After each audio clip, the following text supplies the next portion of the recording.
نحمدہ ونصلی ونسلم علی رسولہ الکریم اما بعد۔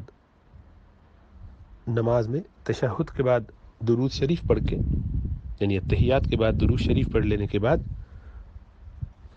جو دعائیں پڑھی جاتی ہیں وہ بہت ساری ہیں۔ قرآن میں جو دعائیں ہیں کوئی بھی ان میں سے پڑھ سکتے ہیں، حدیث میں جو دعائیں ہیں وہ بھی کوئی پڑھ سکتے ہیں، اور مناسب یہ ہے کہ قرآن اور حدیث ہی کی دعائیں پڑھی جائیں۔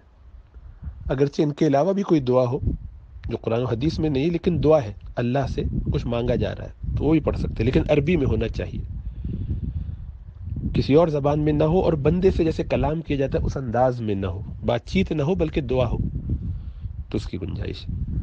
لیکن ظاہری بات مستحب اور افضل وہی ہوگا جو اللہ کے رسول صلی اللہ علیہ وسلم سے ثابت ہے، یعنی وہ دعائیں جو آپ نے پڑھی، اور اللہ کے رسول صلی اللہ علیہ وسلم نے پھر باقاعدہ اجازت بھی دی کہ یہ دعا پڑھ لے، یہ دعا پڑھ لے، 4 سے پناہ مانگ لے، مثلا بڑی معروف دعا ہے، اللہم انی اعوذ بک من عذاب جہنم واعوذ بک من فتنۃ المحیا والممات، اللہم انی اعوذ بک من المأثم والمغرب، یا اللہم انی اعوذ بک من فتنۃ المسیح الدجال والی، اسی طریقے کی اور دعائیں۔ اسی طرح اللہم انی ظلمت نفسی ظلما کثیرا ولا یغفر الذنوب الا انت فاغفر لی، اس طرح کی دعا۔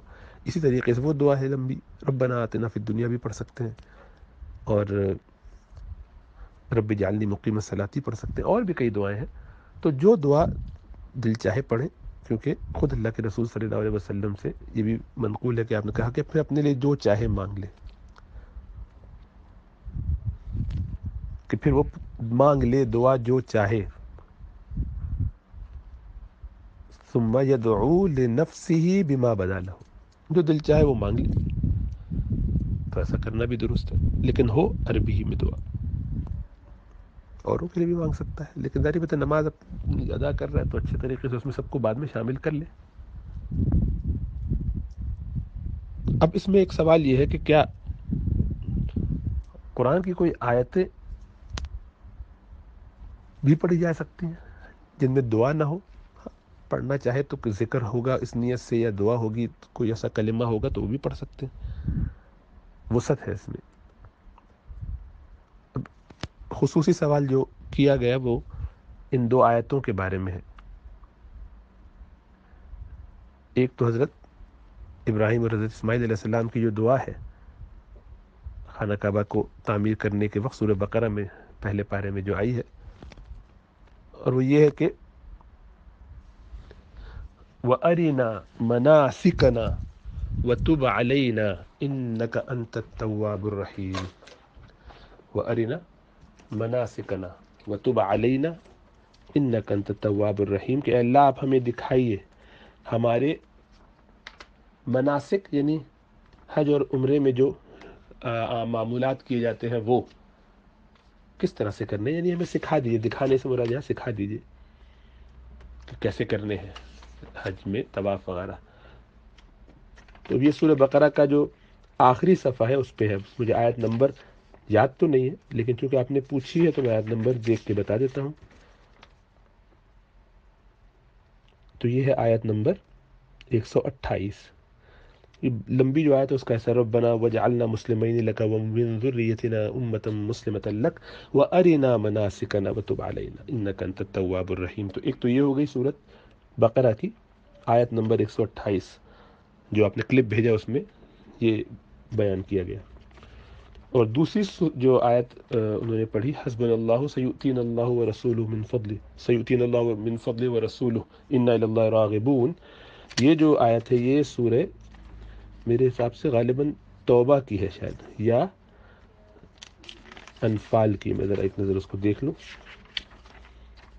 آیت نمبر وغیرہ تو یاد رہتا نہیں ہے، وہ تو بہت ہی خاص کسی موقع کا ایسا ہوتا ہے، لیکن وہ حصہ یاد ہوتا ہے، کیونکہ جب حفظ کرتے ہیں تو اسی حصے سے کرتے ہیں، اسی سے پارے میں پڑھتے ہیں بار بار، تو وہ جگہ یاد ہوتی ہے کہ کہاں پڑھا تھا۔ میں نے کھول کے نکال رہا ہوں اس کا پھر آپ کو صفحہ بتا دوں۔ بہرحال تو یہ جو دونوں آیتیں انہوں نے کہیں پڑھنے کے لیے، تو اس کو پڑھنے کا انہوں نے جو سبب بتایا ہے یا جس کا فائدہ بتایا ہے وہ یہ ہے کہ بار بار حج کی اور عمرے کی سعادت نصیب ہوگی.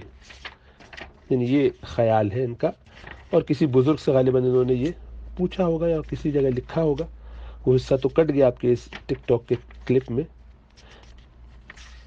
تو ابھی کسی بزرگ کا یہ اگر تجربہ رہا ہے اور اس نے یہ کہا ہے، تو ایسے امور میں، ایسی چیزوں میں کسی سند کی ضرورت نہیں ہوتی،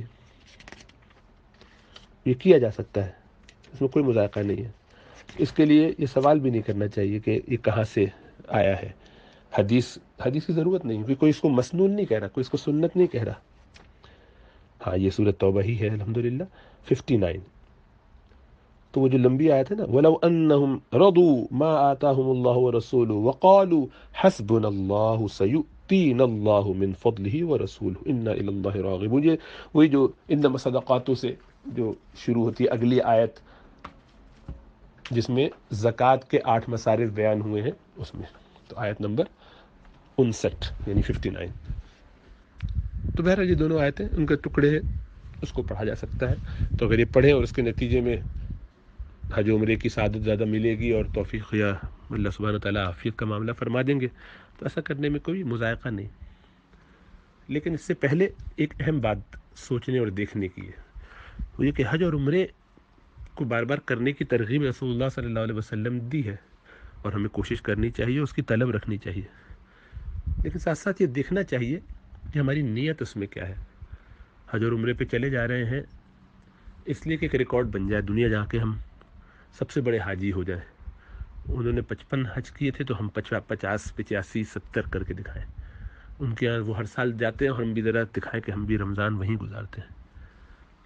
ان کے بارے میں یہ پتہ چلا ہے تو ہم بھی ذرا ایسا کہ ان کے فیس بک پہ جو آتے ہیں ہر سال 2 3 مرتبہ اپنے اعلانات کے وہ جا رہے ہیں، اور اب تو ایک باقاعدہ لکھا لکھایا مضمون بھی بھیج دیا جاتا ہے کہ ہم حج پہ جا رہے ہیں یا عمرے پہ جا رہے ہیں، تو ہمارے کسی غلطی کوتاہی کو معاف کر دیجیے گا، یا کہا سنا معاف، یا جو بھی. تب یقیناً اچھے جذبے سے کرتے ہیں، لیکن اور میں شک بھی نہیں کر رہا، یہ خالی یہ کہہ رہا ہوں کہ ذرا ٹٹولنا چاہیے اپنے آپ کو، اپنے نفس کو ذرا جانچنا چاہیے کہ حقیقتاً حج اور عمرے پہ جا کے اپنی زندگیاں بدلنی، اپنے رب کے حضور پہنچ کے عاجزی کا اظہار کر کے اپنے گناہوں پہ ندامت کے ساتھ اپنی زندگی میں اطاعت کو لانا ہے. نبی اکرم صلی اللہ علیہ وسلم کے روضے پر حاضر ہو کر ان سے عہد و پیمان اللہ سے یہ کر کے کہ ان کے طریقے پر چلیں گے، نبی اکرم صلی اللہ علیہ وسلم کے ایسے اچھے ارادے کر کے، یا اسی طرح سے جا رہے ہیں اسی طرح سے آ رہے ہیں. کوئی تبدیلی بھی نہیں ہے، اور تبدیلی نہیں ہے، کوئی ارادہ بھی نہیں ہے تبدیل ہونے کا. اسی طرح سے نہ داڑھی کی فکر ہے، نہ سود سے بچنے کی فکر ہے، نہ حقوق اللہ کی فکر ہے، نہ حقوق العباد کی فکر ہے. سود پہ کام بھی چل رہا ہے، حرام پہ کام بھی چل رہا ہے، دھوکہ بھی، لڑائی بھی، جھگڑے بھی، قطع تعلق بھی چل رہا ہے. جہاں ڈنڈی مارنی ہے مار دیتے ہیں، جھوٹ بول کے ٹیکس بچا لیتے ہیں، جہاں ٹکٹ بچا سکتے ہیں جھوٹ بول کے بچا دیتے ہیں، اس کے نام پہ کرتے رہتے ہیں. غلط باتیں کر کے لوگوں کو ادھر ادھر گھماتے ہیں. بیگم سے جھوٹ بول کے کہانیاں، بیگم شوہر سے جھوٹ بول کے کہانیاں، ہر چیز میں دھوکے. زندگی جھوٹ اور غیبت سے اب عبارت ہے. تو ایسے حج اور عمرے کا کیا فائدہ؟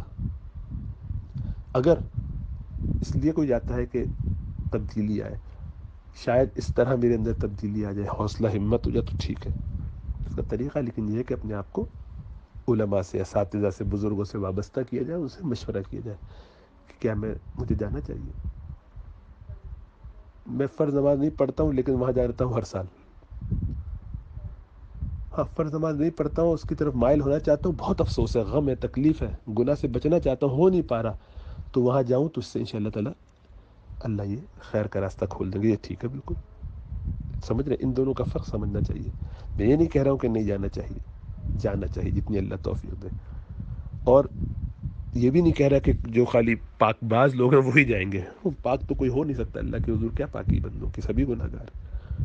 لیکن سب گناہ گاروں میں سے وہی گناہ گار جانے کی ہمت اور ارادہ کرے کہ جس کے دل میں کوئی ارادہ ہو تبدیل ہونے کا، اور جن کا نہ ہو وہ ایک دفعہ جا کے اپنا فریضہ پورا کرنے کے لیے ضرور چلے جائیں. لیکن بار بار جاتے رہے تو ڈھکوسلا ہے خالی. تو یہ چیک تو کریں کہ کیوں جا رہے ہیں، نیت تو ذرا اپنی جانچیں. اللہ اللہ سب پر کرم اور فضل فرمائے. دل کی مان کے نہیں چلو اللہ کے بندو، اللہ کی مان کے چلو.